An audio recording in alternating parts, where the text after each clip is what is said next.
Bismillahirrahmanirrahim. Nawaitu ta'alluma wa ta'lima wa tadhakkura wa tadhkira wa naf'a wal intifa'a wal ifadata wal istifadah wal hatha 'ala at-tamassuki bi kitabillahi wa sunnati rasulihi والدعاء إلى الهدى والدلالة على الخير ابتغاء وجه الله ومرضاته وقربه والثوابه. للبركة الفاتحة. أعوذ بالله من الشيطان الرجيم. بسم الله الرحمن الرحيم. الحمد لله رب العالمين الرحمن الرحيم مالك يوم الدين إياك نعبد وإياك نستعين اهدنا الصراط المستقيم صراط الذين أنعمت عليهم غير المغضوب عليهم ولا الضالين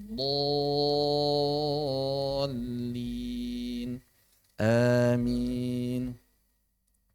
Innal hamdalillah nahmaduhu wa nasta'inuhu wa nastaghfiruh wa na'udzu billahi min syururi anfusina wa sayyiati a'malina man yahdihillahu fala mudilla lahu wa man yudlil fala hadiya lahu. Ashhadu an la ilaha illallah wahdahu la syarika lahu wa ashhadu anna Muhammadan abduhu wa rasuluhu alladzi la nabiyya wa la rasula ba'dah. Allahumma anfa'na bima 'allamtana wa 'allimna ma yanfa'una wa zidna 'ilma. Allahumma nawwir qulubana binuri hidayatik kama nawartal arda binuri syamsika abadan abada birahmatika ya arhamar rahimin. Amin. Baik. Hari ini merupakan pertemuan pertama bagi kita untuk membahas persoalan mabadi ilmu tajwid yang bagi sebagian orang mungkin ini ada sebagian pengulangan, namun tidak seutuhnya pengulangan. Karena di sini kalau mabadi yang pertama kemarin ada matan mabadi ilmu tajwid yang saya gabungkan dari beberapa matan yang lain. Kemudian pembahasannya tidak terlalu detail karena fokus banyaknya di praktek. Begitu. Adapun sekarang kita akan lebih detail dalam membahas. Jadi ada sedikit perbedaan. Sekarang kita tidak hanya fokus pada praktek, tapi bagaimana mendalami mabadi ilmu tajwid sendiri dan beberapa persoalan lain yang mungkin belum sempat disinggung ketika mabadi yang pertama. Tuh, kenapa kemudian mabadi dua kali ya. Yang pertama sebagai review, karena biasanya kadang ada yang terlupa. Beda dengan materi yang lain. Materi yang lain di kitab ini ada, kitab itu ada, kitab ini ada, kitab itu ada. Ini enggak ada. Maka direview. Kemudian yang kedua tadi bahwa yang pertama itu kemarin kita memperbanyak praktek, fokusnya mabadi ini cuma berapa? 5 hari ya kemarin ya. Adapun sekarang insya Allah ada beberapa poin yang belum sempat disampaikan pada bagian yang pertama. Kemudian kenapa mabadi juga 2 kali? Karena banyak yang masuk itu mulainya itu di pekan ketiga. Jadi pekan ketiga sehingga ada beberapa peserta karantina yang belum mendapatkan kesempatan mengkaji mabadi sama sekali. Mungkin rekaman ya, tapi ya namanya rekaman sama langsung kadang ada perbedaan. Begitu. Selanjutnya juga sebetulnya kenapa mabadi 2 kali itu karena sebelumnya itu ada beberapa permintaan agar dari luar agar mengadakan kembali daurah surah Al-Fatihah. Tapi ya qadarullah. Ya gitu ya. Banyak yang minta, giliran dibuka, ada daftar. Ya daftarnya seadanya. Ya biasa begitu. Kadang-kadang minta weekend, dikasih weekend, minta weekday, dikasih weekday, minta weekend. Dikasih online, minta offline, dikasih offline, minta online. Ya, seperti itu. Realitanya begitu.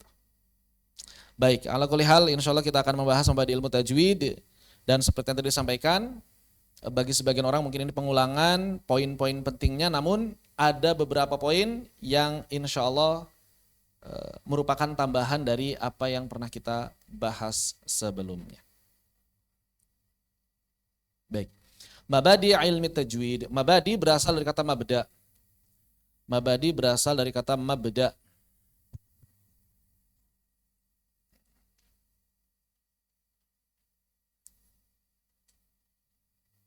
Yang di Zoom suara saya jelas ya? Baik. Yang di Zoom memang jarang yang hadir banyak. 1-2 orang. Padahal di grup banyak ya. Padahal di grup banyak kan yang online itu. Kebanyakan nyimak rekaman. Gak apa-apa. Baik. Mana tadi? Mabadi berasal kata mabda. Mabda ini kalau dalam bahasa Indonesia agak sulit nyari padanan katanya. Mabda itu tempat memulai. Bada. Tempat memulai itu apa? Tempat memulai, mabda itu tempat memulai. Titik tolak. Titik tolak. Mabda itu berarti titik tolak. Tempat memulai, titik start. Maka sebetulnya agak semakna dengan madhab, tempat pergi. Atau manhaj, tempat berjalan. Agak mirip. Agak mirip secara makna bahasa. Cuma biasanya mabda dimaknai sebagai prinsip. Prinsip dasar, landasan. Tempat pergi, landasan, prinsip dasar atau landasan. Ilm kita tahu maknanya ilm. Idraku syai' ala haqiqatihi. Mengetahui sesuatu secara hakikatnya. Begitu. At-tajwid, jawadu jawidu tajwidan. Dan itu kan kita bahas. Jadi di sini kita akan membahas landasan-landasan dasar yang membangun ilmu tajwid. Kurang lebih seperti itu. Fondasinya ilmu tajwid itu apa saja? Ya mungkin lebih enak fondasi kali. Fondasinya ilmu tajwid itu apa saja? Yang membangun ilmu tajwid sampai berdiri kokoh menjadi sebuah cabang ilmu tersendiri. Maka para ulama kemudian memberikan bahwa setiap cabang ilmu itu punya 10 prinsip. Dan sebelum kita mempelajari sebuah cabang ilmu, maka sudah sepatutnya bagi kita untuk memahami prinsip dasar dan sinopsisnya, gambaran umumnya. Supaya kita tuh nggak ngeblank, kita mau belajar apa. Dan ini hendaknya bukan hanya saat akan mengkaji ilmu tajwid saja. Tapi setiap cabang ilmu, kita mau belajar ilmu nahwu, maka kita harus tahu mabadinya apa. Kita mau belajar ilmu fiqih, maka kita harus tahu mabadinya apa. Kita mau belajar ilmu akidah, maka kita harus tahu mabadinya apa. Ya. Agar apa? Agar kita bisa mempelajari ilmu tersebut dengan cara belajar yang tepat. Kita tahu interaksi yang paling tepat dengannya itu kayak gimana. Setidaknya menurut para ulama terdapat 10 poin yang menjadi prinsip dasar setiap cabang ilmu dan sangat penting untuk kita pahami. Para ulama mengistilahkannya al-mabadi'ul asyrah. 10 prinsip-prinsip. Al-mabadi al-asyrah. Al-mabadi'ul asyrah. Begitu. Dan kemudian Allamah As-Sabban mengumpulkan 10 cabang ilmu ini dalam hasyiah beliau, dalam hasyiah syarah Alfi ibn Malik, Abu Irfan Muhammad ibn Ali As-Sabban Al-Misri Asy-Syafi'i. Beliau menulis kitab Hasyiatus Sabban alal Ashmuni. Alal Ashmuni ala syarhi Alfiyat ibn Malik. Jadi bait-bait ini adanya di kitab Nahwu sebetulnya. Kitab Nahwu. Jadi beliau sebelum membahas hasyiahnya, hasyiah itu apa hasyiah? Hasyiah itu secara bahasa catatan kaki. Maksudnya apa? Jadi dalam Islam, kitab itu ada beberapa macam. Ada matan, ada syarah, minimal ada hasyiah, minimal ada 3. Kemudian nanti ada yang lain mukhtasar dan lain sebagainya. Mukhtasar, mulakhos dan sebanyak. Matan itu adalah sebuah kitab yang disusun secara independen. Maksud independen itu apa? Berdiri sendiri. Tidak berdasarkan kitab lain secara langsung. Yang namanya nulis kitab pasti ada referensi. Tapi dia referensinya bukan referensi langsung. Itu namanya matan. Jadi kalau antum bikin kitab dan kitab ini enggak benar-benar mengambil satu kitab untuk antum ringkaskan, untuk antum jelaskan lah, maka itu namanya matan. Matan bisa berupa nazam, bisa berupa nathar. Bisa berupa nazam, bisa berupa nathar. Bentuknya bisa berupa syair, bisa berupa prosa. Ini namanya matan. Matan itu adalah kitab yang sifatnya independen. Maka biasanya matan itu ringkas. Karena biasanya dia adalah kitab yang ditulis pertama. Namanya matan. Bukan ringkasan dari kitab yang lain, bukan penjelasan dari kitab yang lain, itu namanya matan. Jadi kalau ada kitab, dia bukan ringkasan dari kitab yang lain, juga bukan penjelasan dari kitab yang lain, namanya matan. Kemudian ada yang namanya syarah. Apa syarah? Syarah itu adalah penjelasan atas matan. Kitab yang disusun untuk menjelaskan matan.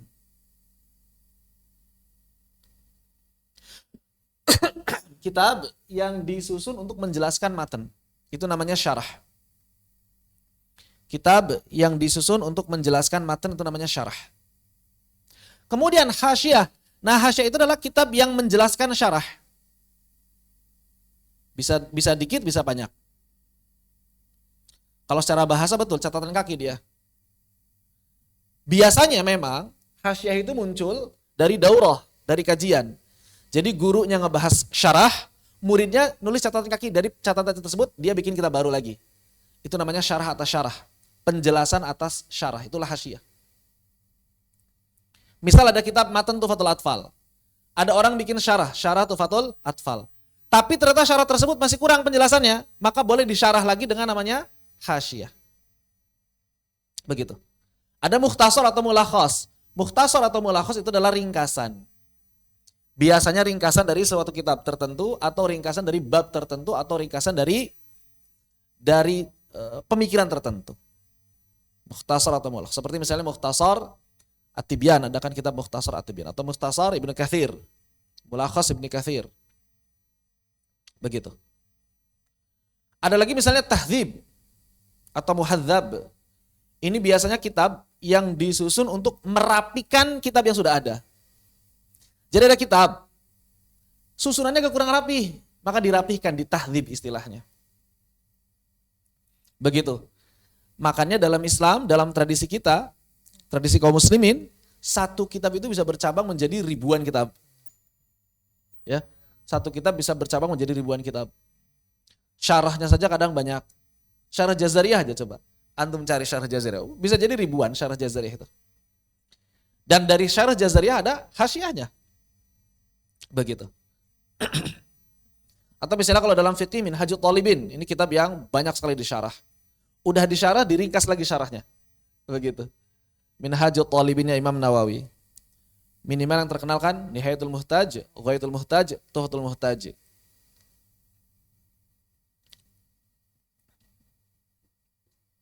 Kemudian ada lagi yang mensyarahnya dan kemudian diringkas lagi jadi Tuhfatul Thullab misalnya. Kemudian ada lagi yang membuat hasyiahnya dan seterusnya. Banyak sekali. Itu dari satu kitab Minhaj. Begitu.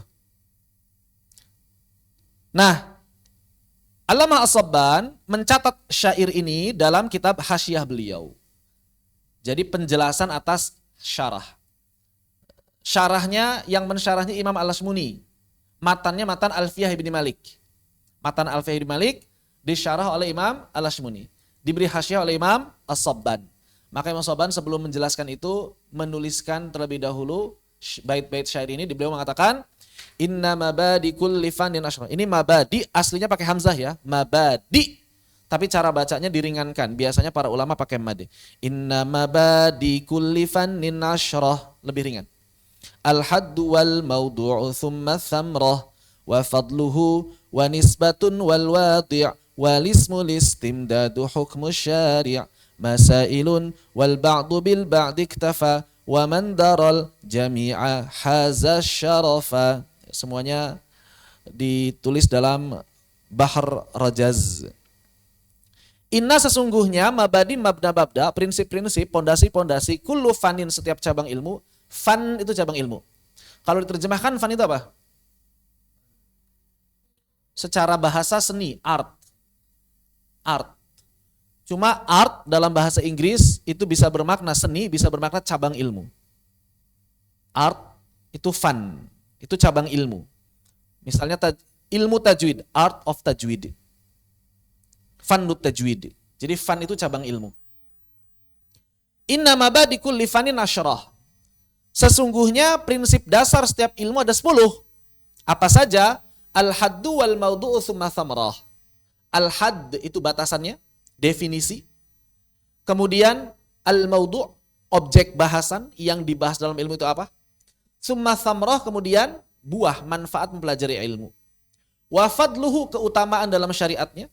Wa nisbatun, korelasi dengan ilmu yang lain. Wal wadi', peletak dasar ilmu. Bapak ilmunya siapa? Walisem, namanya, nama yang dikenal terhadap ilmu ini. Listimdad, sandaran. Sandaran itu maksudnya adalah sandaran kebenarannya apa? Usulnya apa? Ya. Kemudian hukmu syari', hukum mempelajari dan mengamalkannya. Dan yang terakhir adalah masail. Yang terakhir adalah masail atau fasal-fasalnya, fusul. Masail di sini adalah fasal-fasalnya, fusulnya. Wal ba'du bil ba'di iktafa. Wal ba'du bil ba'di iktafa. Di sini ada dua tafsiran mengenai makna wal ba'du bil ba'di iktafa.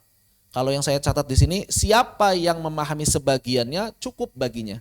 Maksudnya bagaimana? Untuk sekadar mengenal cabang ilmu nggak perlu kenal 10-10-nya sebetulnya. Kenal sebagiannya saja sudah mencukupi. Tapi ada tafsiran yang lain, wal ba'du bil ba'di iktafa itu adalah satu bagian dengan bagian yang lain saling mencukupi. Saling terkait. Begitu. Ini tafsiran yang kedua. Saya sempat nanya ke beberapa ustadz, tafsiran yang lebih tepat mana? Dua-duanya masuk, kata beliau. Secara bahasa dua-duanya masuk. Boleh dimaknai sebagai siapa yang memahami sebagiannya cukup baginya, boleh. Boleh dipahami sebagai satu antara sebagian dengan bagian yang lain saling mencukupi, itu juga bisa, kata beliau. Beberapa ustadz.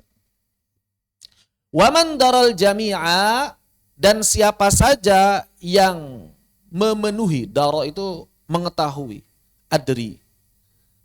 Daro yadri.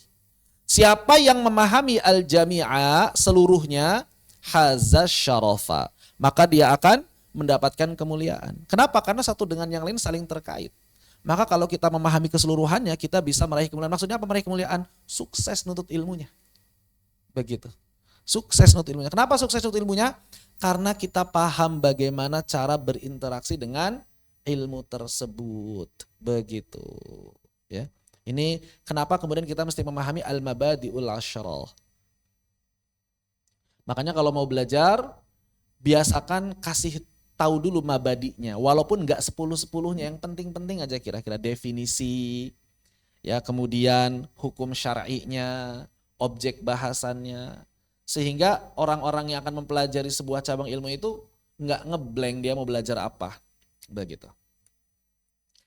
Baik, kita masuk ke mabda yang pertama, al-hadd. Had itu artinya definisi, batasan. Kenapa definisi disebut batasan? Makna kenapa disebut batasan?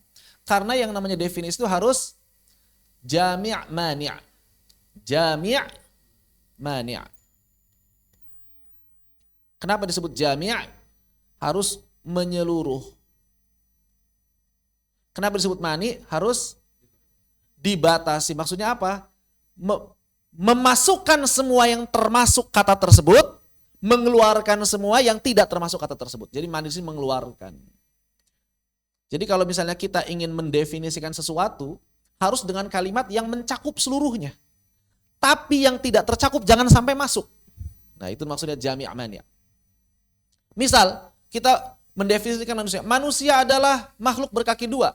Ini belum jami'. Karena bukan cuma berkaki dua, bermata dua, berhidung gitu kan. Enggak bisa. Berkaki dua itu terlalu banyak, terlalu luas. Belum mani' juga. Kenapa? Karena banyak yang berkaki dua. Begitu. Jadi belum jami', belum mani'. Maka apabila kita ingin mendefinisikan sebuah cabang ilmu, sebuah istilah, harus jami' dan mani'. Biasanya para ulama tentu saja berangkat dari definisi bahasa. Maka tajwid berasal dari kata jawwada yujawidu. Kalau kita cari akarnya lagi, berasal dari kata jud. Jud itu artinya apa? Baik. Ya. Jud itu baik. Boleh dermawan. Cuma kalau dermawan biasanya kalau orang Arab karim. Ya. Jud itu baik. Jud itu baik. Kemudian ditambahin wawunya di tengah, mudha'af, fi'ilnya mudha'af.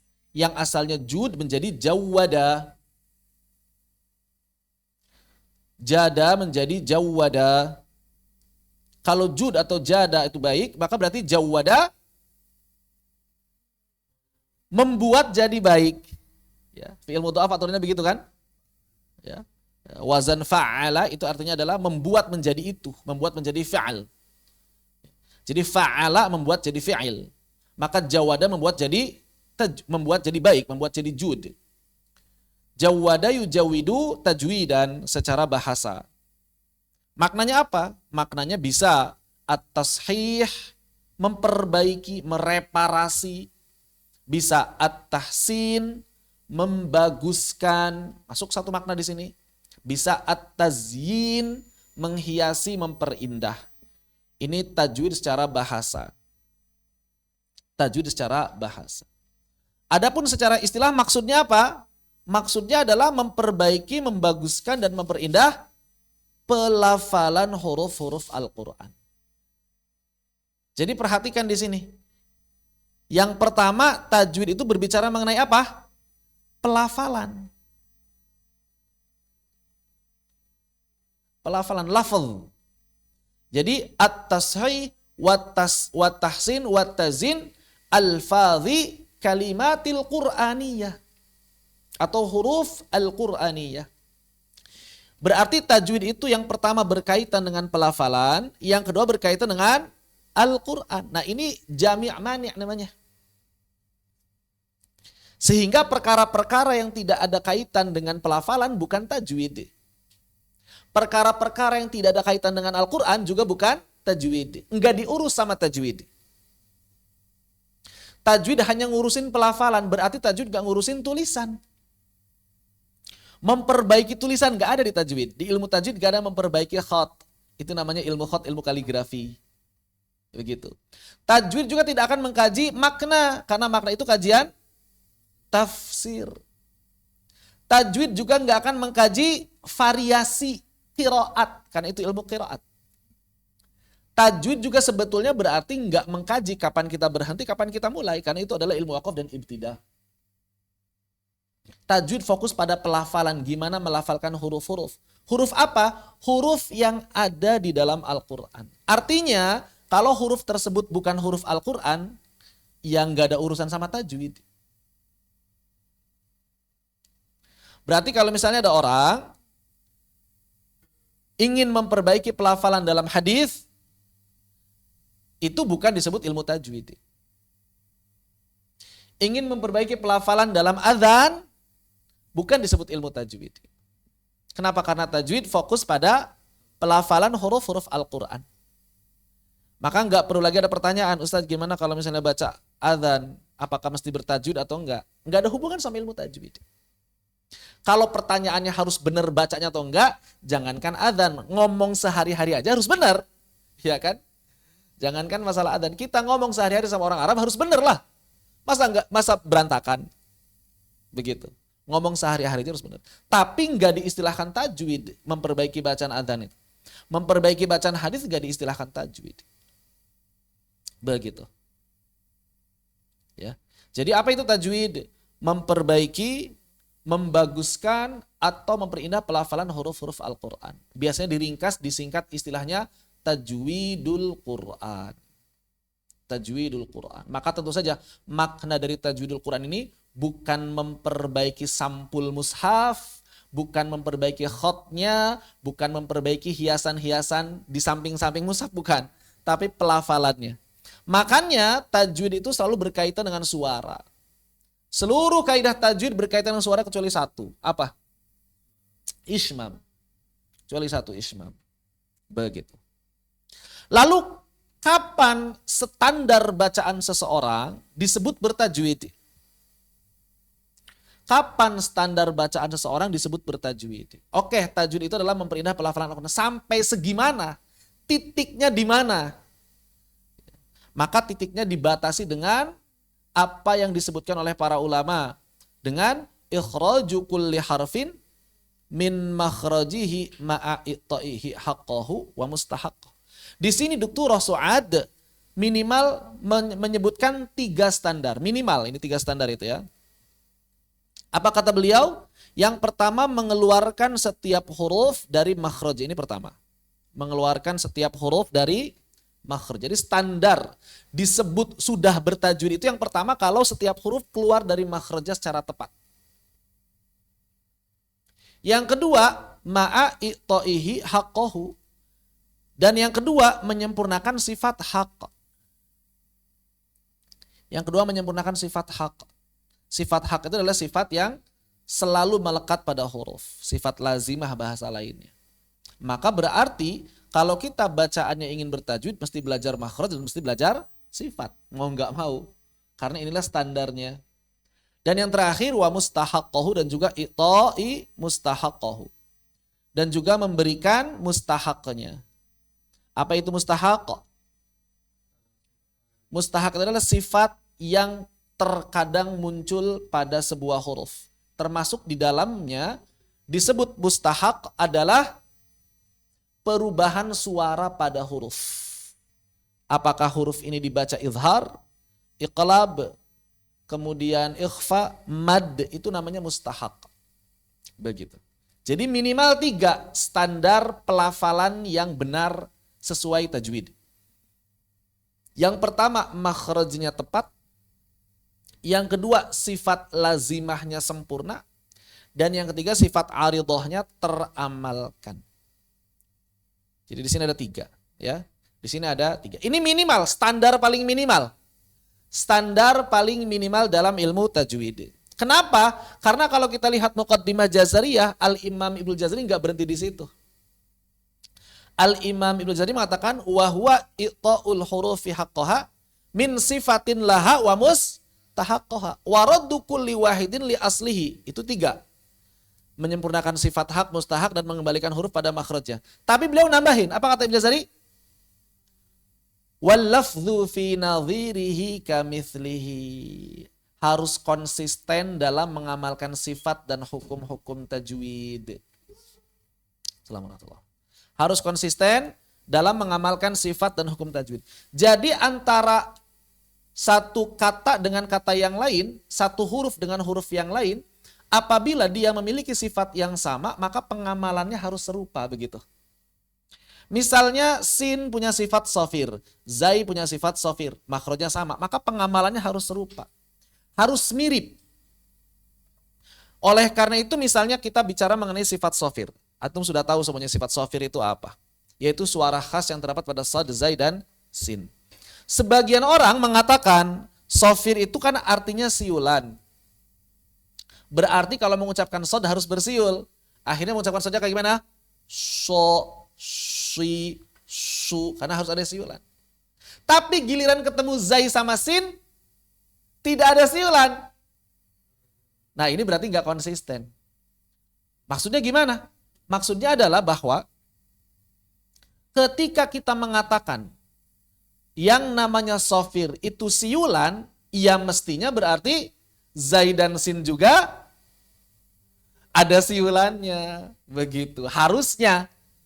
Kalau apa? Kalau konsisten dengan makna dasar. Apakah ada rekaman videonya? Pertemuan pertama ada rekaman di YouTube, ya.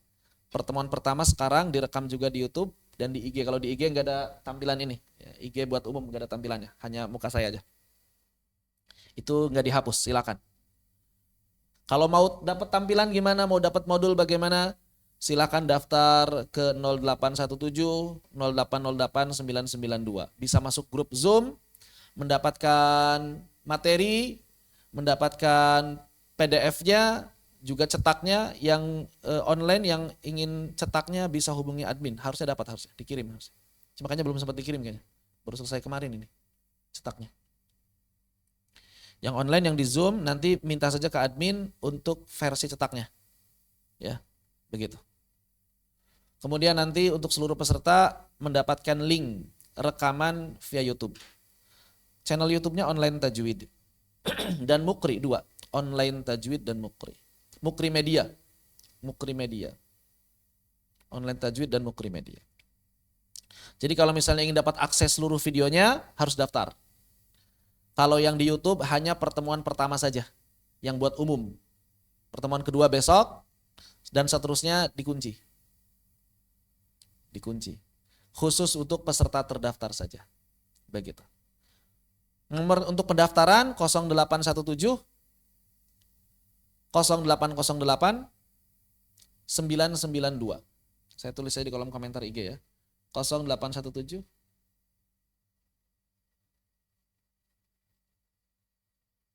ini nomor admin Mukri. Silakan 0817 0808 992. Silakan. Begitu. Kalau di IG kenapa buat umum ya nggak apa-apa, cuma tampilan saya doang. Silakan. Di IG emang nggak apa-apa.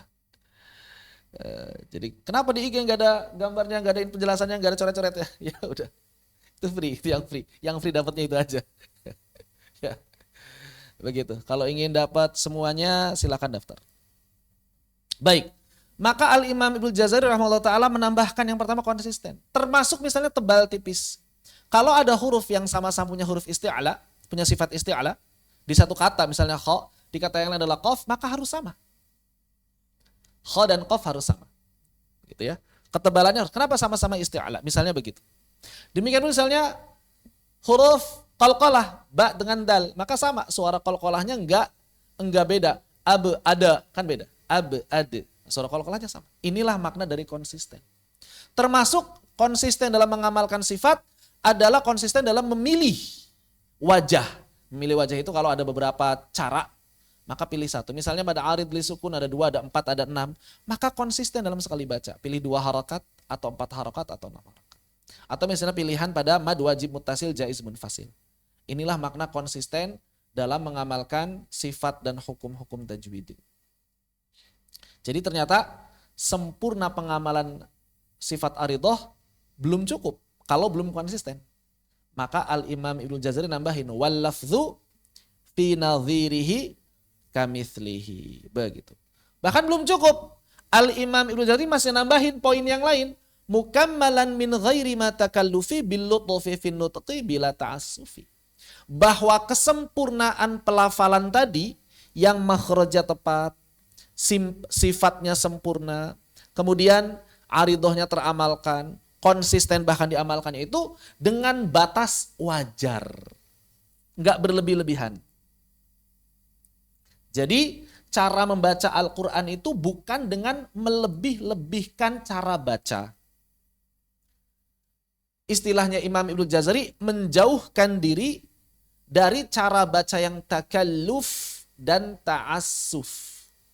Takalluf itu tenaganya keluar berlebihan. Ta'assuf itu serampangan kayak nggak ada batasnya. Semau dia, nggak punya aturan. Berlebih-lebihan dalam mengamalkan sesuatu. Itu ta'assuf. Pokoknya seakan-akan nggak ada aturan aja. Begitu. Misalnya apa? Misalnya mad yang 2 harokat dibaca jadi 2 rakaat. Saking panjangnya gitu. 2 harokat jadi 2 rakaat. Kalau takalluf itu lebih kepada usaha tenaganya kelebihan. Itu takalluf. Kallafa yukallif. Jadi membuat kita jadi beban. Membuat kita jadi capek. Itu namanya takalluf. Itu namanya takalluf. Jadi cara baca yang didengar itu bikin capek. Latihan-latihan yang berlebihan bikin capek. Metode-metode yang berlebihan bikin terlalu capek. Dan hasilnya enggak bagus. Maka itu namanya takalluf. Mohon maaf. Misalnya metode yang terlalu mencucu, mangap, meringis secara berlebihan, maka ini takalluf. Hasilnya pun ta'asuf, serampangan hasilnya. A'udzu billahi minasyaiton. Ini mohon maaf, ini takalluf. Ini takalluf. Tidak ada satupun para ulama ahli qiraat yang besar, yang mu'tabar yang mengajarkan hal ini. Bahkan kalau kita baca kitabnya Imam Ibnu Jazari, bahwa cara membuka fathah orang Arab itu tidak lebar-lebar. Itu namanya fathus syadid. Fathah yang full. Dan itu fathah yang terlarang. Menurut Al-Imam Ibnu Jazari. Jadi buka fathah biasa saja. A, I, U, A, I, U. Dan suaranya pun gak perlu harus A, I, U ditekan-tekan. A, I, U. Gak perlu begitu. Capek. Baca Al-Quran itu santai. Makanya saya sering mengatakan cara atau gaya mengeluarkan suara saat membaca Al-Quran itu samakan saja dengan gaya kita saat berbicara sehari-hari. tabi'i, natural. Makanya kalau baca Al-Quran biasa aja, misalnya Bismillahirrahmanirrahim. Begitu, nggak perlu jadi Bismillahirrahmanirrahim, nggak perlu begitu. Nggak perlu begitu. Cuma kalau masalah keindahan, suaranya dibuat jadi lebih halus, yaitu masalah keahlian, itu beda lagi. Assalamualaikum warahmatullahi wabarakatuh. Itu beda lagi. Artinya kalau memang antum punya keahlian dalam mengolah nada suara, itu beda lagi. Enggak kayak ngomong banget gitu. Tapi kalau gayanya mengeluarkan suaranya itu jadi berlebihan, itu tidak tepat. Makanya Imam Hamzah mengatakan apa? Ma fauqal qiraah laisa bil qiraah. Ya. Sebuah standar yang hasilnya di atas cara baca yang benar, itu bukan cara baca yang benar. Jadi cara baca yang hasilnya di atas cara baca yang benar bukan cara baca yang benar. Ma fauqal qiraah laisa bil qiraah. Oleh karena itu hati-hati, perhatikan baik-baik, jangan sampai takalluf, jangan sampai ta'assuf. Tapi juga bukan berarti ringan itu kayak malas-malasan, jadi gak keluar suaranya. A'udzubillahi minasyaitonirrajim. Kan gak boleh takalluf saja. Itu namanya seperti apa? Seperti gerendeng gitu suara itu ya. Gak jelas. Enggak. Tetap diperjelas tapi jangan berlebihan. Diperjelas tapi jangan berlebihan. Bagaimana caranya talaqi? Cara melatihnya adalah talaqi. Tidak ada cara yang lain, maka cara melatihnya adalah dengan talaqi. Begitu. Wallahu a'lam bishawab. Makanya Al-Imam Jazari mengatakan, melanjutkan beliau, yang dimaksud dengan bacaan bertajwid itu apa? Fahuwa ibaratun anil ityani bil qiraah. Maka cara baca bertajwid itu artinya adalah ityani bil qiraah, menjaga baik-baik ketepatan cara baca Al-Quran. Itu afwan kalau yang dicetak fontnya banyak yang rusak ya. Kesalahan bukan pada kami, kesalahan pada percetakannya, kayaknya nggak punya fontnya atau gimana, saya gitu nggak paham itu. Nanti dibagikan PDF-nya lah, nanti bisa lihat PDF-nya. Jadi ibaratun anil ityani bil qiraah, yaitu ketelitian, ketepatan dalam membaca Al-Quran. Mujawwadatan bil alfaz, yaitu menjaga kebagusan lafaz-lafaz Al-Quran. Bari'atan itu bara'ah, menjauhkan diri minar ridaati fin nutqi, menjauhkan diri dari apa? Dari cara pengucapan yang jelek. Jadi antum harus menjauhkan diri dari cara pengucapan yang jelek. Wa ma'nahu, maknanya adalah intihaul ghayati fit tashih, yaitu intiha itu apa? Akhir ghayah itu tujuan. Akhir tujuan dalam perbaikan bacaan. Puncak tujuan dalam perbaikan. Itulah tajwid. Tajwid itu artinya adalah puncak tujuan dalam perbaikan bacaan. Wa bulughun nihayah, dan tercapainya akhir perjalanan fit tahsin. Bulugh sampai, nihayah itu akhir perjalanan. Fit tahsin dalam pembagusan bacaan. Nah, berkaitan dengan bari'atan minar ridaah. Ridaah itu adalah cara baca yang buruk ya, cara baca yang keluar dari tabiat. Maka Al-Imam Ibnu Jazari itu pernah menyebutkan di antara beberapa cara baca yang buruk. Apa saja misalnya di antaranya? Ntar saya bacakan yang dari An-Nashr kalau nggak salah ada.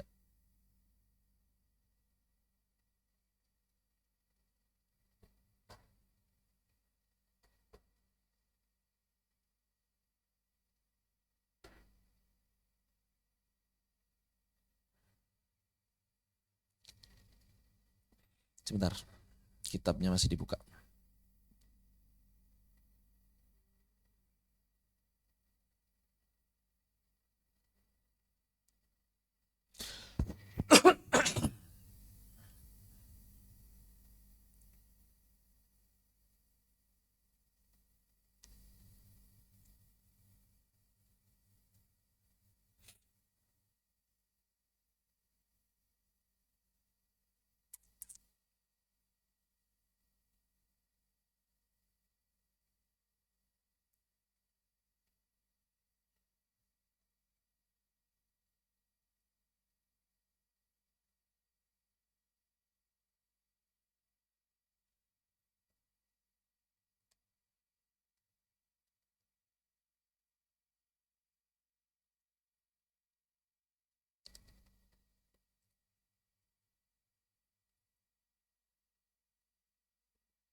Kalau di At-Tamhid, misalnya Al-Imam Ibnul Jazari menyebutkan beberapa aib-aib qiraat. Apa itu? Yang pertama, beliau menyebutkan at-tarqis.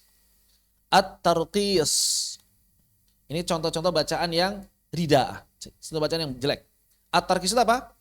Kata para ulama, tarqis artinya adalah membaca kata demi kata dengan saktah, terputus-putus. Satu kata terputus, satu kata terputus, satu kata terputus. Iyyaka na'budu wa iyyaka nasta'in. Begitu. Itu namanya tarqis. Ada sebagian orang baca begitu. Ya, itu tidak tepat. Atau misalnya at-tar'id. Tar'id itu apa? Tar'idus saut, menggetarkan suara. Ya. Biasanya ketika memanjangkan mad.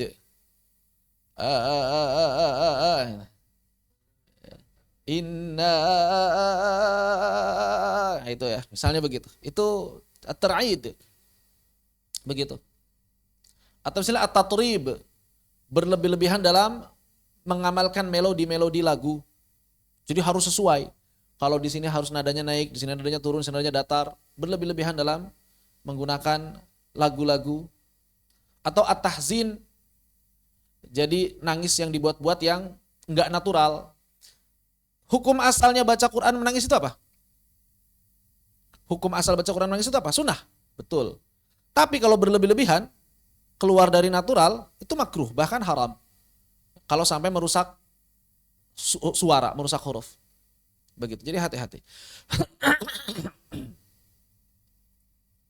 Itu yang di At-Tamhid. Yang di An-Nashr belum ketemu.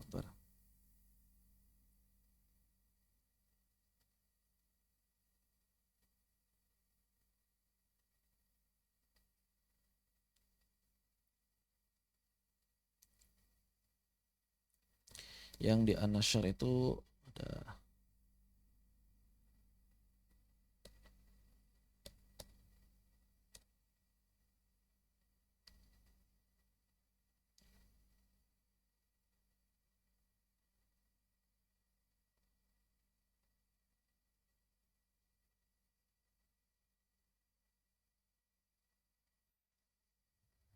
mana?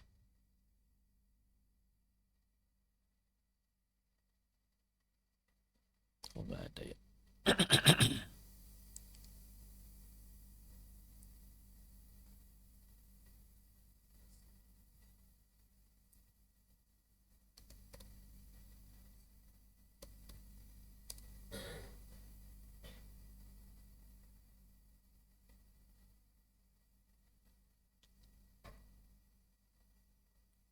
Tamdhighul lisan.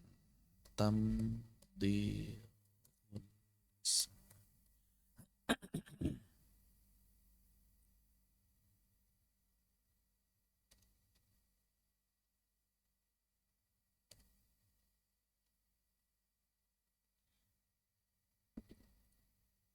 Enggak ada kalau di sini. Enggak ketemu. Yang saya ingat aja ya. Beberapa aib yang selain itu disebutkan, at-takril dan sebagainya, ada namanya tamdhighul lisan. Tamdhighul lisan. Apa itu tamdhighul lisan? Jadi membuat mulut itu, lidah itu tamdhighul lisan. Kayak ngunyah-ngunyah, kayak talukul fam. Jadi seolah-olah di dalam mulut itu ada roti atau ada apa yang dikunyah-kunyah gitu. A'udzu billahi minasyaitonir. Ya. Ada misalnya taqairul fam, membaca dari semuanya dari pita suara. A'udzu billahi minasyaitonir rajim. Dan begitu. Atau hasramatur ra'at. Hasramatur ra'at itu berlebihan dalam mentakrirkan ra. Ya. Bismillahirrahmanirrahim. Ya. Atau misalnya tatninul hunan, berlebihan dalam gunah. Berlebihan dalam gunah. Itu banyak orang-orang berlebihan dalam gunah. Entah itu memanjangkan gunahnya. Inna amma yatasa. Atau misalnya yang bukan ada gunah panjang. Alam tara kaif. Tuh. Kekeliruan dalam qiraah. Atau yang bukan gunah digunakan. atau yang bukan gunah digunakan. Misalnya a'udzu billahi minasyaitonir rajim. Pakai hidung semua. Itu tidak boleh. Dan itu adalah aib-aib dalam membaca Al-Qur'an. Nah, itu banyak sekali ya. Antum nanti bisa baca An-Nashr atau At-Tamhid fi Ilmi Tajwid. Begitu. Wallahu a'lam bissawab. Kemudian, kalau demikian, apa yang dimaksud dengan ilmu tajwid? Digabung antara tajwid dengan ilmu. Maka yang namanya ilmu itu sudah berbicara mengenai kaidah-kaidah ilmiah. Maka para ulama mengatakan ilmu tajwid adalah sebuah ilmu yabahatsu an kaifiyati nutqil kalimatil qur'aniyah. Maka yang dimaksud dengan ilmu tajwid adalah ilmu yang membahas apa? Kaifiyah, tata cara nutqil kalimatil qur'aniyah. Tata cara mengucapkan setiap kalimat Al-Qur'an. Dari mana? Min haitsu ikhraju kulli harfin min makhrajihi. Dari sisi mengeluarkan setiap huruf dari makhrajnya secara tepat. Wa i'ta'i haqqahu minas sifatil lazimah.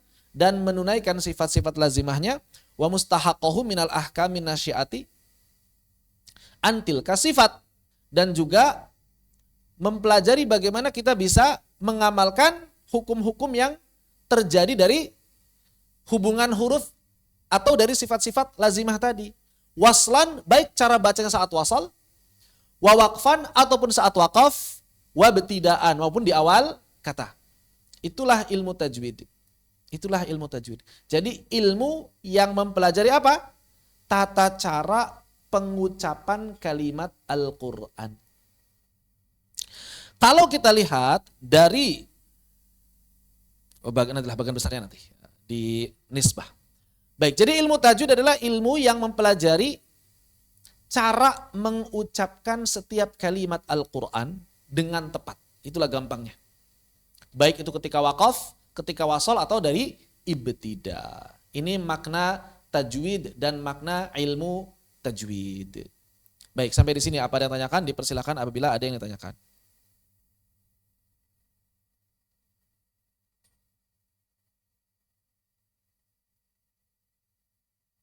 Loh. Ini saya. Kok zoomnya ngilang?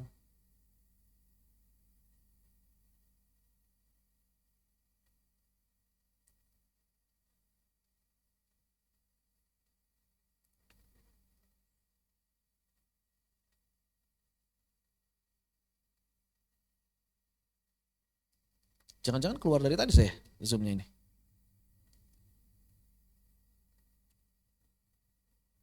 Mana zoomnya kok hilang? Oh ada. Ini hilang. Amin, barakallahu fiik. Ini khair siapa ini khair? Saya khair. Khair siapa ini? Afwan.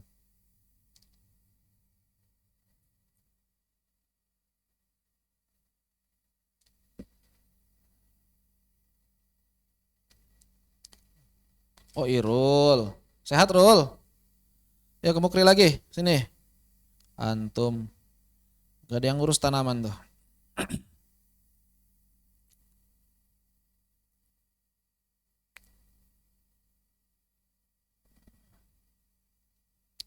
Mana tadi? Oke sini ya. Baik. Ada yang tanyakan? Cukup? Definisi selesai? Alhamdulillah. Kita maju ke bagian berikutnya. Al-mawdu'. Objek bahasan. Sebetulnya sudah disinggung tadi. Maka yang dipelajari oleh ilmu tajwid itu pelafalan apa? Objeknya apa? Dalam tanda petik bendanya itu apa? Maka yang dibahas dalam tajwid, yang dibaguskan pelafalannya itu hanya kalamullah, kalimat-kalimat Al-Qur'an. Jadi objek bahasan ilmu tajwid adalah kalamullah. Kalamullah.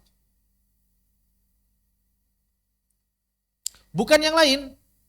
Maka seperti yang tadi disampaikan, kalau misalnya kita berbicara mengenai perbaikan azan, perbaikan berbicara sehari-hari bahasa Arab, pronunciation bahasa Arab, perbaikan membaca hadis, itu tidak bisa disebut ilmu tajwid. Walaupun bisa jadi isinya serupa, mirip, tapi tidak bisa disebut ilmu tajwid. Kenapa? Karena yang disebut ilmu tajwid adalah ilmu yang mempelajari perbaikan bacaan Al-Quran. Begitu. Maka objeknya hanya kalamullah. Lafaz-lafaz Al-Quran yang ada di mushaf. Itulah objek ilmu tajwid. Sehingga dalam pembelajaran tajwid, kita tidak akan membahas dan menguraikan hukum-hukum bacaan dalam hadis, azan, kitab-kitab klasik, pronunciation bahasa Arab sehari-hari, enggak. Walaupun itu punya keterkaitan dan ada kemiripan. Bahkan kalau kita gali akarnya, yang namanya kaidah tajwid itu adalah kaidah pronunciation bahasa Arab sebetulnya. Sebetulnya begitu. Cuma sudah dipisah, dia khusus ngurusin Al-Quran saja. Tajwid juga tidak akan membahas persoalan variasi bacaan. Maka kalau kita ngomongin variasi bacaan, itu sebetulnya tambahan, bukan tajwid. Tambahan dari ilmu qiraat. Sebab turunnya ayat, ada makna-makna hikmah segala macam, itu bukan ilmu tajwid aslinya, itu tambahan saja. Bahkan seperti misalnya waqaf ibtida, itu aslinya bukan bagian dari tajwid. Karena waqaf ibtida bukan membicarakan pelafalan, dia membicarakan makna. Jadi waqaf ibtida itu membicarakan makna. Kapan kita boleh berhenti, kapan kita bisa memulai, harus lihat makna. Tajwid enggak. Tajwid itu enggak ngurusin makna. Pokoknya tajwidnya bacanya begini. Kalau waqaf bacanya begini, kalau ibtida bacanya begitu. Di mana berhentinya, dari mana mulainya, itu bukan urusan tajwid sebetulnya. Itu urusan ilmu waqaf dan ibtida. Yang waqaf ibtida ini sebetulnya lebih dekat dengan tafsir. Tapi kenapa Ustaz? Di buku-buku tajwid ada bab waqaf ibtida. Pertama, untuk menjelaskan cara bacanya, itu yang pertama. Yang kedua, karena ada keterkaitan yang erat, yaitu sama-sama cara baca Al-Quran. Makanya dimasukinlah ilmu waqaf ibtida dalam sebagian buku-buku tajwid. Ilmu rasam, ilmu dhabat, ini jelas bukan juga ilmu tajwid. Ilmu tulisan Al-Quran, bukan tajwid. Begitu, walaupun ada keterkaitan antara satu dengan yang lain. Intinya adalah bahwa kalau kita sudah berbicara ilmu tajwid, maka dia terbatas pada ilmu yang mempelajari pelafalan ayat-ayat Al-Quran. Terbatas. Begitu. Walaupun kalau dilihat akarnya, bahwa pelafalan ayat-ayat Al-Quran itu berasal dari pronunciation-nya bahasa Arab. Ya. Tapi ada beberapa aturan dalam tajwid yang berbeda dengan aturan berbahasa Arab. Kebanyakan sama, ya, bisa dikatakan 90% bahkan. Itu kebanyakan adalah pronunciation bahasa Arab. Begitu. Baik, ini adalah maudhu. Jadi nggak perlu lagi ada pertanyaan. Kalau ngomong pakai tajwid nggak, pertanyaannya kurang tepat. Kenapa? Karena tajwid itu untuk Al-Quran. Terus kalau ngomong sehari-hari pakai qalqalah nggak? Nah itu dipelajari di pronunciation bahasa Arab. Atau di ilmu aswat namanya. Atau ilmu fonetik bahasa zaman sekarang. Enggak disebut ilmu tajwid. Walaupun ada belajar qalqalah, belajar tafkhim tarqiq dalam pronunciation bahasa Arab, belajar idgham dalam sharaf, belajar iqlab, belajar ibdal, tapi tidak disebut tajwid. Kenapa tidak disebut tajwid? Karena tidak sedang memperbaiki pelafalan kalimat Al-Quran. Begitu. Kapan disebut tajwid? Ketika yang diperbaikinya, yang dilatih pelafalannya adalah ayat-ayat Al-Quran. Begitu, wallahu a'lam bishawab. Baik. Visual, bagian kedua, maudhu silakan, Kanur.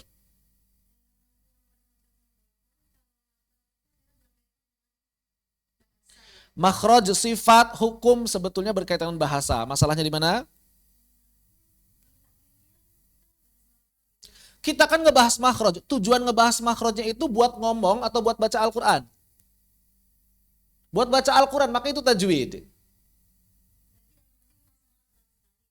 Bukan sangat erat sekali. Tadi disampaikan bahwa yang namanya kaidah dasar tajwid itu asalnya dari bahasa Arab. Asalnya dari bahasa Arab. Begitu. Mau nggak mau, kaidah-kaidah tajwid ngambil kaidah-kaidah bahasa Arab. Di antaranya apa? Makhraj, sifat, hukum. Itu diambil dari bahasa Arab, betul. Ketika kita bertujuan mempelajari itu semuanya dalam rangka memperbaiki bacaan Al-Quran, maka disebut sedang mempelajari ilmu tajwid. Tapi kalau kita belajar makhraj, kita belajar sifat, kita belajar hukum, tujuannya buat ngomong, itu kita sedang belajar tajwid bukan?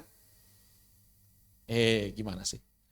Misal nih, kita belajar makhraj, kita belajar sifat, kita belajar hukum, belajar ibdal, belajar iqlab, belajar idgham. Tapi tujuannya bukan buat memperbaiki bacaan Al-Quran. Tujuannya buat ngomong sehari-hari. Maka belajar tajwid bukan? Bukan. Nggak bisa disebut belajar tajwid. Begitu maksudnya. Walaupun yang dibahasnya sama, walaupun yang dipelajarinya sama, tapi ketika arah tujuannya berbeda, dia menjadi cabang ilmu yang berbeda. Apa disebutnya kalau begitu? Dia disebutnya ilmu aswat secara umum. Atau ilmu fonetik. Atau kalau orang Inggris bilangnya pronunciation. Atau Arabic pronunciation. Maka ada Arabic pronunciation, ada Quranic pronunciation. Kapan sebuah pelajaran disebut tajwid? Ketika tujuannya adalah Quranic pronunciation. Walaupun isinya sama, makhraj juga, isinya sama, sifat juga, isinya sama, idgham juga, iqlab juga, ibdal juga. Tapi ketika arah tujuannya berbeda, dia ruang lingkupnya beda. Begitu. Jadi jangan disebut belajar tajwid kalau tujuannya lagi pronunciation bahasa Arab. Biasa, ya, begitu. Ya, erat sekali kaitannya. Ya, erat sekali karena kaidah-kaidah tajwid dibangun dari kaidah-kaidah bahasa Arab. Kenapa? Kaidah tajwid dibangun dari kaidah bahasa Arab. Karena cara membaca Al-Quran itu ternyata mengikuti pronunciation bahasa Arab. Maka berarti mau nggak mau belajar tajwid itu hakikatnya belajar pronunciation bahasa Arab juga. Begitu. Tapi ada bedanya. Apa bedanya? Dia lafad-lafadnya khusus yang ada di dalam Al-Quran saja. Lafad-lafad yang nggak ada dalam Al-Quran nggak dipelajari, nggak diperbaiki. Loh terus gimana dong kalau kita ngomong sehari-hari bahasa Arab? Kan nggak semua bahasa Arab itu dalam Al-Quran. Ya ente belajarnya belajar tajwid. Meluas berarti belajar pronunciation bahasa Arab secara umum. Begitu ya. Demikian. Jadi ruang lingkupnya beda. Walaupun yang dipelajarinya sama, namanya beda. Begitu. Baik. Jadi dalam bahasa Arab ada idgham, ada. Dalam bahasa Arab ada iqlab, ada. Dalam bahasa Arab ada ibdal, ada. Disebut tajwid enggak? Enggak, kalau lagi ngomongin bahasa Arab. Begitu maksudnya. Enggak disebut tajwid. Misalnya kita masuk bab sorof, bab iqlab. Yuk kita belajar tajwid sekarang, bab iqlab. Bukan, itu belajar bab sorof. Cuma isinya sama dengan ilmu tajwid. Tapi enggak disebut lagi belajar tajwid, belajar sorof. Begitu. Ya, makanya pertanyaannya kurang tepat kalau ada yang bilang kalau ngomong sehari-hari bahasa Arab pakai tajwid enggak? Kurang tepat pertanyaannya. Kenapa? Karena tajwid hanya ngurusin Al-Quran. Tapi kalau pertanyaannya apakah kalau ngomong sehari-hari bahasa Arab pakai hukum-hukum seperti idgham, iqlab, idhar, pakai teori makhraj, pakai teori sifat, maka jawabannya iya. Loh, katanya enggak pakai tajwid. Nah, ini gara-gara enggak paham makna tajwid begitu. Mengamalkan makhraj, sifat, idgham, idhar, iqlab itu bukan berarti harus selalu mengamalkan tajwid. Karena itu aslinya adalah kaidah bahasa Arab. Jadi kalau ngomong sehari-hari bahasa Arab ada qalqalah enggak? Ya ada. Abwab. Coba ngomong abwab enggak dikolkolahin. Berat. Abwab, berat. Abwab. Idkhal. Ngomong idkhal tanpa qalqalah. Berat. Idkhal, berat. Susah. Idkhal, lebih enak idkhal. Iqlab, coba tanpa qalqalah, ngomong iqlab tanpa qalqalah. Iqlab, susah, berat juga. Maka aneh, makanya saya sering ngeritik ya sebagian pengajar bahasa Arab yang kadang-kadang suka ngelarang murid-muridnya mengucapkan sesuatu dengan qalqalah dengan alasan itu mah khusus tajwid katanya. Bacanya gak usah pakai qalqalah, itu mah untuk tajwid doang loh. Nggak pakai qalqalah gimana? Iqlab, wow susah, nggak bisa. Dan saya juga sering kritik beberapa pengajar bahasa Arab yang secara pronunciation nggak sesuai karena lagi-lagi alasannya yang harus pronunciation sesuai itu tajwid doang, tidak. Dalam bahasa Arab pun pronunciation harus sesuai. Cuma nggak disebut tajwid belajarnya. Misalnya kata nadharah dan nadhafah Betapa banyak pengajar Al-Quran hari ini, pengajar ya, bukan muridnya, yang baca nazofah jadi apa? Nazofah. Nazoroh jadi nazoroh. Itu salah. Gimana mau ngajarin bahasa Arab pronunciation yang gak pas? Ibarat orang ngajarin bahasa Inggris, ngajarinnya one, tuo, tehre. Kan gak mungkin gitu kan. Aneh. Pengajar bahasa Arab sekarang itu banyak yang paham kaidah tapi kurang paham pronunciation. Sebaliknya, guru-guru tajwid mahir pronunciation-nya nggak paham kaidah, sayang. Sayang kan? Antum udah bagus pronunciation bahasa Arabnya gara-gara belajar tajwid. Kan ketika belajar tajwid bisa dipakai dalam bahasa Arab. Tapi nggak paham kaidah, sayang banget. Pronunciation bagus tapi nggak paham kaidah. Padahal kalau kita belajar bahasa Inggris, yang namanya grammar dan pronunciation itu berjalan beriringan. Antum belajar tajwid itu hakikatnya belajar pronunciation bahasa Arab. Orang yang belajar bahasa Arab cuma belajar grammarnya doang, nggak belajar pronunciation. Sayang kan? Kawinkan ini, sayang udah lama bercerai ini. Antara pronunciation bahasa Arab dengan grammarnya bahasa Arab ini sudah lama bercerai. Harus dikawinkan. Grammar itu kaidah, nahu sharaf. Begitu. Kan antum kalau belajar bahasa Inggris otomatis kan belajar grammar sama pronunciation kan? Bahkan ketika belajar A, B, C, D, F, G harus bener kan? Bukan A, B, C, D, E, F, G bacanya. A, B, C, D, E, F, G. Ada nggak yang protes? Ribet banget sih, kita kan orang Indonesia, A, B, C, D, E aja sih. Nggak ada ya. Tapi giliran baca Iqra banyak yang protes. Ribet banget sih kita orang Indonesia, bukan orang Arab. Kadang-kadang ada yang begitu. Nah ini harus didudukkan secara tepat. Begitu. Maka para pelajar tajwid, apalagi guru-guru tajwid, sayang kalau nggak paham grammar bahasa Arab. Kenapa? Karena pronunciation-nya udah sempurna. Rata-rata guru tajwid pronunciation bahasa Arabnya udah bagus. Begitu. Maka tinggal dilatih atau tinggal ditingkatkan nahwu sharafnya. Dan orang-orang yang sedang belajar bahasa Arab, para pengajar bahasa Arab, ya dengan tanpa mengurangi rasa hormat, mohon dijaga pronunciation-nya. Jangan sampai ngajar bahasa Arab pronunciation-nya berantakan. Min aina haza? Oh haza sih. Beda artinya haza dengan hadza. Zalika, kok zalika? Kan beda artinya. Begitu, dan ini banyak. Ikhwan aja kadang-kadang dibaca ihwan, ahwat, ihwan, ahwat. Gimana ceritanya ini guru bahasa Arab pronunciation-nya kayak gitu? Ya, ain dengan hamzah pun kadang-kadang nggak dibedakan. Assalamualaikum, kok alaikum, alaikum. Begitu. Jadi antum nanti kalau ngajar bahasa Arab enak kalau yang udah belajar tajwid itu. Lebih fasih. Secara pronunciation lebih fasih. Mad, ini banyak orang yang belajar bahasa Arab madnya gak diperhatikan. Ya. Kaifa haluka ya Khalid? Kok Khalid? Khalid. Banyak itu orang belajar bahasa Arab. Gara-gara biasa ngomong bahasa Indonesia soalnya. Ya. Kaifa haluka? Haluka enggak haluka, kaifa haluk. Ya. Begitu. Seperti itu. Jadi kalau kita berbicara konteksnya tajwid hanya berbicara mengenai perbaikan bacaan kalamullah. Walaupun dari sisi materi tema ya sama dengan pronunciation bahasa Arab. Kok bisa sama? Ya orang cara baca Al-Quran itu adalah diambil dari cara baca, cara berbicara orang Arab zaman Nabi. Begitu kan? Cuma lebih spesifik, lebih khusus. Hanya khusus untuk Al-Quran. Lafad-lafadnya diambil dari mana? Diambil dari riwayat, dari qiraat lafadnya. Begitu. Baik. Berikutnya, as-samrah. Apa samrah? Manfaat. Manfaat mempelajari tajwid. Apa manfaatnya? Yang pertama ini yang paling utama, menjaga lidah dari lahan. Lahan apa? Lahan dalam berbicara atau lahan dalam baca Al-Quran? Ya baca Al-Quran. Lahan dalam berbicara mah gak diurus tajwid, diurus sama ilmu aswat. Diurusnya sama ilmu fonetik. Oh berarti lahan itu dalam berbicara juga ada? Ada. Lahan itu bisa dalam baca Al-Quran, bisa dalam berbicara. Seperti tadi contohnya. Maka kalau ada orang membaca hadza menjadi haza, itu lahan sebetulnya. Zalika menjadi zalika, itu lahan sebetulnya. Lahan sebetulnya. Ya. Begitu. Cuma kadang kurang diperhatikan. Atau lahan dalam kaidah. Misalnya kitabi ana, bukan kitabi. Orang belajar bahasa Arab, Arab gontor istilahnya. Akhi, Ana fi amami baiti, ana fi amami baiti anta. Ana pernah dapat WA begitu dari teman. Akhi, ana fi amami baiti anta. Saya berada di depan rumahmu.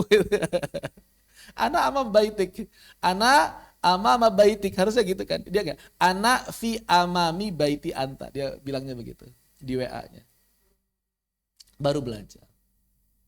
Ya. Iya, Indo diarabkan. Istilahnya Arab gontor kata, karena banyak santri gontor yang suka begitu kalau bingung. Kan di gontor itu 3 bulan wajib bahasa Arab. 3 bulan. Ya, hanya 3 bulan toleransinya kalau nggak salah. Pokoknya harus pakai bahasa Arab, walaupun bahasa Arab yang diterjemahkan kayak tadi. Begitu. Begitu ya. Kayak gitu. Kalau di Natik, saya belajar bahasa Arab di Natik di Pare, itu hari ketiga udah harus bahasa Arab. Yang baru sekalipun. Kalau enggak dia infak dia. Harus berwakaf dan berinfak ya buat wakaf gedung. Di Natik saya 3 bulan saya. Kemarin 3 bulan di Natik. Lancar waktu di sana, di sini lupa lagi. Enggak ada yang nemenin bahasa Arab saja di sini. Di Natik itu kelebihannya dia debat. Bahasa Arab debat. Cuma ya namanya lembaga ada kelebihan dan kekurangan ya. Karena Natik itu ya sesuai namanya Natik, ngomong. Maka fokusnya pada bagaimana dia berani mengucapkan ribuan kata tanpa ragu dan dengan pede. Cuma kalau dia enggak mengimbangi dengan kaidah agak berantakan. Kan yang penting ngomong. Ya enggak apa-apa, yang penting ngomong, berani dulu. Makanya bisa cas cisus. Jangan lama-lama lah, kalau antum serius 2 minggu itu bisa cas cisus itu. Begitu. Sebulan apalagi. Level ketiga itu debat. Saya level 1 cuma 2 hari. Level 2 seminggu. Level 3 2 minggu sisanya. Terus masuk ke level 4 di bulan kedua. Level 5 di bulan ketiga. Karena udah pernah belajar kan gampang. Level 1 level 2 dilewat sebetulnya. Cuma pengen tahu aja metodenya waktu itu. Dan yang paling bagus di level 3. Debatnya itu. Level 4 cuma nerjemahin. Itu mah kurang ini sebenarnya. Level 5 baru dia belajar kaidah. Jadi belajar kaidahnya nanti ketika udah lancar ngomong. Begitu. Kalau yang pengen lengkap dari level 1 level akhir di Natik itu 7 bulan. Ada yang 1 tahun plus bahasa Inggris dan Turki. Setahun itu plus bahasa Inggris dan Turki. Dapat plusnya. Terus enaknya terakhir saya ke sana di Natik itu ada native, ada orang Irak, Syekh Anas Al-Iraqi. Jadi kalau misalnya antum pengen rajin ngobrol banyak, ngobrolnya sama Syekh Anas kemana-mana. Saya sering tuh enak kalau malam itu ngobrol aja, ngobrol apa kek terserah. Yang penting ngomong. Saya belum lama kemarin, setahun yang lalu, sebelum Ramadan tahun lalu. Saya Desember, Januari, Februari waktu itu. 2023, 2024 berarti. Saya antum di sana waktu itu. Desember, Januari, Februari. 2023, 2024. Begitu. Sebelum diriin Mukri, pulang dari sana diriin Mukri.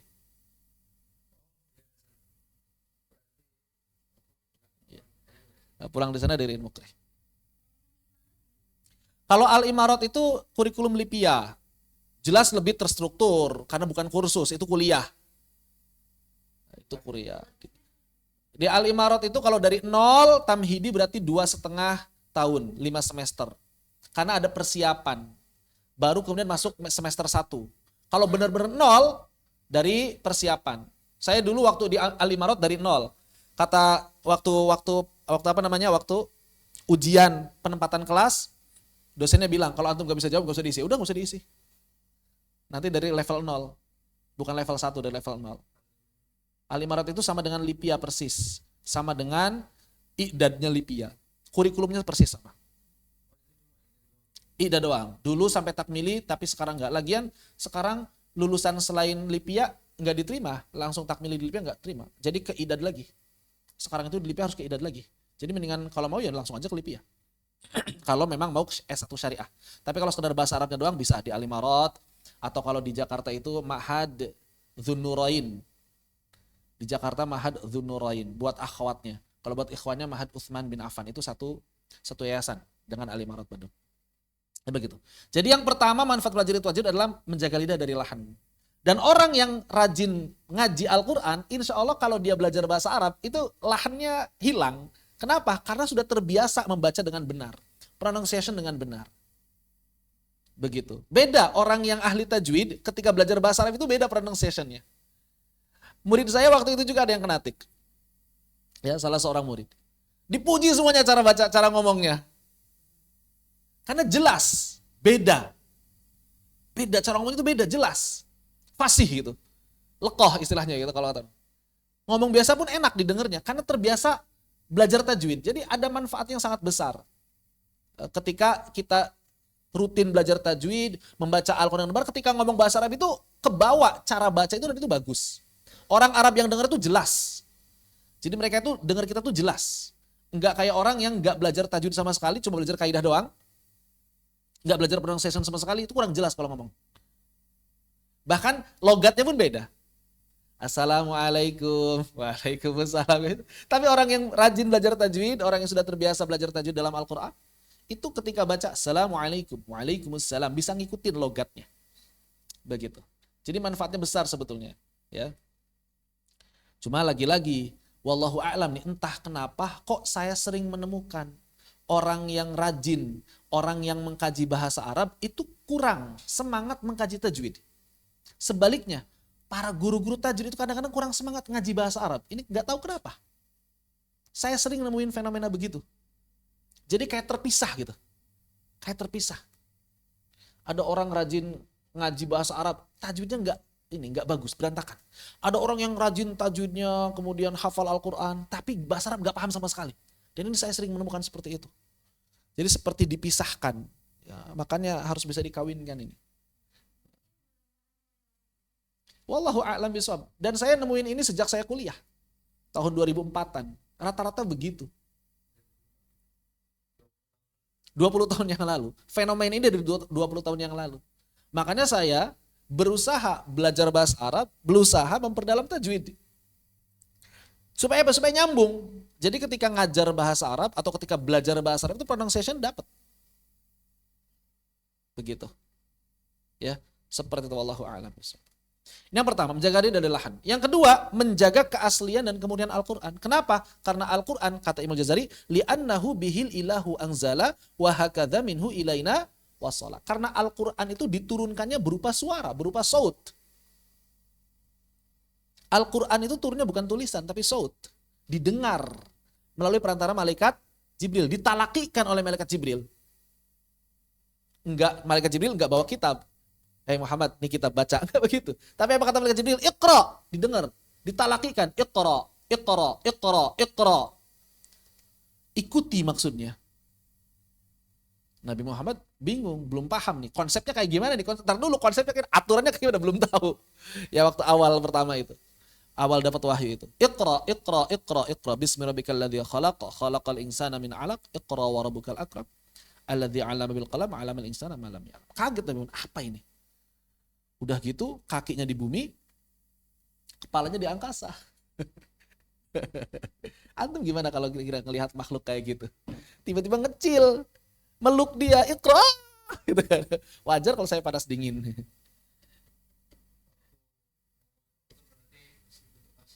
Wallahu a'lam. Yang pasti Nabi dipeluk ya sama malaikat Jibril. Bisa jadi Iqra pertama, yang pasti ketika Nabi mengatakan Nabi Qur'an langsung dipeluk sama malaikat Jibril. Kaget lah. Makhluk apa itu? Kakinya di bumi, badannya menjulang tinggi ke langit, besar sekali. Kata Aisyah, itulah kali pertama Nabi melihat Jibril dengan rupa aslinya. Kayak gimana? Wallahu a'lam bishawab. Makanya saya panas dingin. Wajar. Ya, begitu. Tapi setelah itu ya Nabi paham. Ditalakikan, Al-Quran itu ditalakikan. Dan Al-Quran sampai ke kita pun sama. Enggak cuma di copy paste. Para ulama enggak cuma copy paste nih, baca sendiri, enggak. Tapi justru para ulama mengandalkan talaki juga untuk menyampaikan ke murid-muridnya. Ini tradisi, talaki itu tradisi. Sehingga keaslian dan kemudian Al-Quran tetap terjaga. Dari siapa? Dari sisi pelafalannya. Dan tidak ada satupun kitab di atas muka bumi ini yang terjaga pelafalannya kecuali Al-Quran. Mungkin ada kitab lain yang terjaga redaksinya. Tapi kalau sampai pelafalannya, nggak ada kecuali Al-Quran. Luar biasa. Rok tipis, rok tebel aja bertahan selama 1400 tahun. Antum bayangin coba. Antum bayangkan cara pelafalan seperti apa sebuah kalimat selama 1400 tahun. Ngeri ini. Kalau bukan mukjizat nggak bisa. Kalau bukan dari Allah nggak bisa. Ya, seperti itu. Berikutnya yang ketiga, membedakan Al-Quran dengan kitab selainnya. Makanya para ulama selalu menganjurkan ketika membaca ayat-ayat Al-Quran itu dengan nada. Ada nadanya gitu. Jangan sampai datar. Dulu waktu talaki dengan Syekh Muhammad Yahya Jum'an, waktu daurah Tuhfatul Atfal, kan ada beberapa contoh kalimat gitu ya. Wanhar misalnya. Atau misalnya gutha'an ahwa, kalimat begitu. Tiba-tiba Syekh nunjukkan para peserta gantian. Ada satu peserta yang kalau baca itu gutha'an ahwa. Antum baca Quran atau bukan? Kata. Baca yang benar katanya, ditartil kata beliau. Jadi harus ada yang membedakan, bukan seperti ngomong 100%. Cara ngeluarin suaranya iya natural seperti ngomong, tapi ada cara baca yang beda. Apa itu? Menyempurnakannya. Lalu kemudian ada nadanya. Makanya orang baca Al-Quran itu nggak bisa datar 100%. Bismillahirrahmanirrahim. Alhamdulillahirrabbilalamin. Ar-Rahmanirrahim. Nggak bisa. Harus ada nadanya, ada lagunya. Dan itulah disebut dengan lagu Al-Quran. Murni lagu Al-Quran yang berasal dari tabiat kita masing-masing. Bismillahirrahmanirrahim. Alhamdulillahirabbilalamin. Enggak usah berlebihan. Ringan aja begitu. Ringan aja. Jadi baca Al-Quran itu jangan berlebihan, ringan. Enggak usah misalnya Bismillahirrahmanirrahim. Enggak mesti begitu, capek.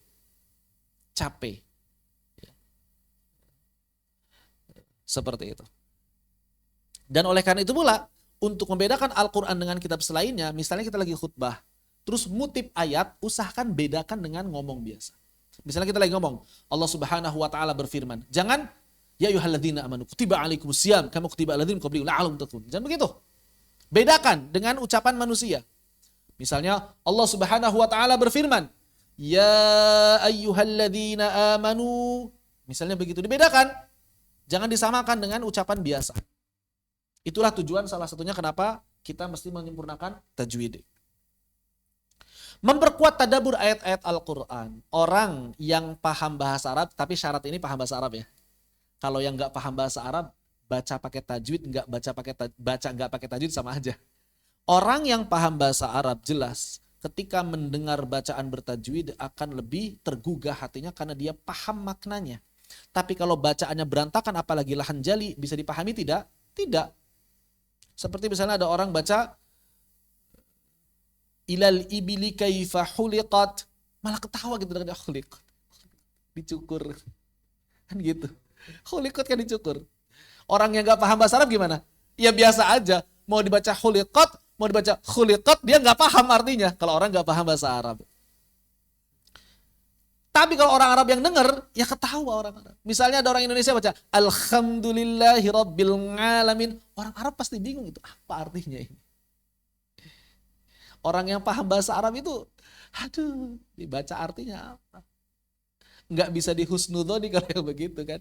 Karena artinya beda. Mohon maaf, saya sering menganalogikan begini. Kita lagi ceramah, kita lagi pidato. Misalnya ya. Maka kita harus mengontrol ekonomi kita. Tapi R-nya hilang gitu misalnya gitu ya. Misalnya gitu ya. Kira-kira pendengar husnudon apa ketawa? Pasti ketawa dulu, baru husnudon belakangan. Itu udah otomatis. Karena paham maknanya. Kenapa kita kok ngedengar orang bacaan berantakan Al-Quran biasa aja? Karena kita nggak paham maknanya. Begitu. Itu baru kehilangan satu R ya kan? Jangan sampai kemudian kita memberikan atau membuat aturan-aturan yang akan mengenyang serakan rakyat. Ketawa orang-orang kalau kayak gitu. Salah ngomong begitu. Orang ngomong salah bahasa Indonesia aja diketawain. Kenapa? Karena kita paham bahasa Indonesia. Sebetulnya kalau kita paham bahasa Arab, orang baca Al-Quran berantakan itu kayak begitu sebetulnya kedengerannya. Cuma karena kita nggak paham bahasa Arab, biasa aja. Saya kalau yang jelas-jelas salahnya itu benar-benar paham, artinya ya ampun kok. Artinya ketawa sendiri. Artinya apa ini artinya gitu. Begitu sebetulnya kalau paham bahasa Arab. Maka dengan mempelajari tajwid kita akan memperkuat tadabbur. Kenapa? Karena kita paham ayatnya apa. Cuma syaratnya di bahasa Arab. Kalau nggak paham bahasa Arab ya nggak ada yang bisa ditadaburi. Apapun itu nggak bisa ditadaburi. Begitu ya. Seperti itu. Memperkuat tadabbur. Maka kalau kita ingin memperkuat tadabbur, baca dengan benar. Kenapa baca dengan benar? Karena ketika baca dengan benar kita paham maknanya. Kita tahu artinya kemana arahnya. Begitu. Makanya dulu saya sering tuh kalau waktu di Jatinangor dulu ya, waktu di Unpad, beberapa imam itu bacanya lahan. Terus saya tuh kadang-kadang suka mikir, ini maknanya yang mana sih yang benar sih? Ini yang benar yang mana sih? Maknanya jadi apa sih? Pas baca Quran, atau emang benar bacanya salah dia. Baru ketahuan baca salah dia. Begitu ya. Menambah semangat dalam beramal. Kenapa belajar tajwid menambah semangat dalam beramal? Karena orang yang baca Al-Quran dengan tajwid akan lebih mudah menikmati bacaannya sendiri. Ada orang yang kalau baca Al-Quran itu nggak betah. Nggak betahnya bukan karena nggak kuat lama-lama, tapi dia dalam tanda petik itu udah nggak enak sendiri dengan bacaannya sendiri gitu. Gak enak saya gitu, kurang enak, kurang nyaman didengar gitu, saking gak enaknya gitu ya. Maka gimana caranya supaya kemudian menambah semangat dalam beramal? Pelajari tajwid. Ketika belajar tajwid maka udah mata tadaburnya lebih kuat, kita bisa betah berlama-lama. Kenapa kita bisa betah berlama-lama? Karena benar bacanya. Demikian pula kalau kita sudah belajar tajwid, kemudian imamnya baca dengan tajwid, maka berdiri untuk satu juz itu kuat. Beda dengan imamnya berantakan bacaannya. Boro-boro satu juz, satu surah aja udah pengen cepet-cepet ruku, lama-kelamaan nih. Nggak enak didengerinnya. Maka orang yang bacaannya benar akan diterima oleh para ulama, akan diterima oleh para penuntut ilmu, sehingga mereka semangat beramal itu. Mereka semangat untuk nambah rokaat dalam sholatnya. Mereka semangat untuk memperpanjang sholatnya. Mereka semangat untuk memperpanjang tilawahnya. Itulah manfaatnya tajwid. Tapi orang yang bacanya berantakan, nggak enak dinikmati. Nggak bisa tadabbur, pengennya pendek-pendek, karena berantakan bacaannya. Begitu. Dan yang terakhir itu saja adalah mengharapkan ridho dan pahala dari Allah Subhanahu wa taala. Karena mempelajari tajwid Al-Qur'an bagian dari ibadah. Ini yang bisa dikutip ya.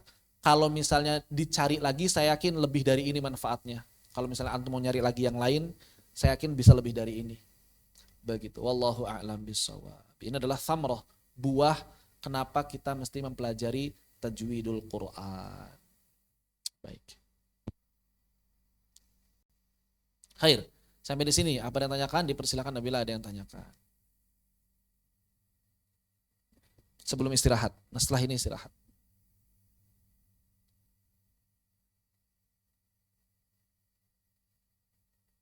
Gimana Kador? Ada perbedaan dengan mabadi yang kemarin? Ada. Ini? Hah? Udah PDF-nya pernah di-share. PDF-nya pernah di-share. Oh, di rumah ada. Iya. PDF-nya ada, betul. Kalau tidak ada yang tanyakan, maka kita akhiri dulu sampai di sini. Kita istirahat setengah jam ke depan kita mulai lagi. Fanaktafi bihadza walhamdulillahirabbil alamin. Wassalamualaikum warahmatullahi wabarakatuh. Setengah jam ke depan ya insyaallah. Wa jazakumullahu khairan barakallahu fiik.